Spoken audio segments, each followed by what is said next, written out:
פרדי! מרינדה! השקעת שוקולד. פרדי, אני קיבלתי עכשיו שיחת טלפון, זה דחוף, זה ממש דחוף, אתה חייב לבוא לעזור לי. לא, אני לא עומדת בלחץ הזה. אני מתעלפת! מרינדה, קומי. זה בסדר, זה בסדר. מה קרה? זו הייתה אחותך בטלפון. היא התקשרה ואמרה שעמי ותמי בדרך אלינו לחווה עכשיו לבד. אני מתעלפת!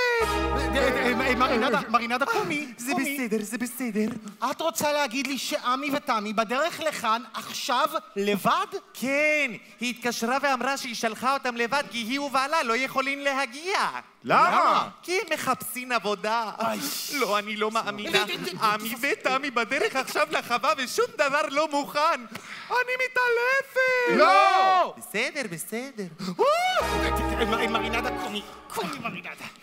חברים, אין טעם להיכנס לפאניקה. כל מה שאנחנו צריכים לעשות זה... לסדר, לכבס, לקרצף. לטאטא. ולהכין ארוחת בוקר מזינה ובריאה כמו שרק אני יודעת.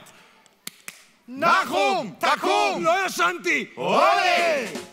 נחום, קדימה, להתעורר, אין זמן לישון כל היום. מה אתה עושה? מה אני עושה? אז למה שלא תעשה כל היום אני חולם, עמי ותמי בדרך לכאן, קדימה חברים! מה אתה מדבר? בוקר נפלא מתחיל בחווה ויש עוד המון עבודה. בוקר נפלא מתחיל בחווה ויש עוד המון עבודה. צריך לסדר, חייבים לנקות, לאסוף את הביצים, לחלוב את הפרות, לטאטא, לכבס, לבשל כמובן, ושום דבר לא מוכן. קדימה חברים, להזדרז, עמי ותמי בדרך לכאן. בוקר נפלא מתחיל בחווה ואין לי דקה של שלווה. בוקר נפלא מתחיל בחווה ויש לי המון עבודה. את תשטפי ואתה תקרצף, אני יודע זה קצת מעייף.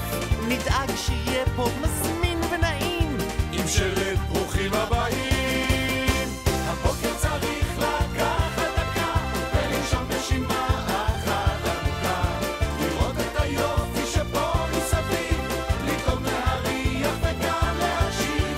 זה בטח יקרה עוד כמה רגעים. עמי ותמי מיד מגיעים. עמי ותמי מיד מגיעים. חכה, רגע, עמי, אל תרוץ, אתה תקרא את נקראו לי המכנסיים! תראה לי.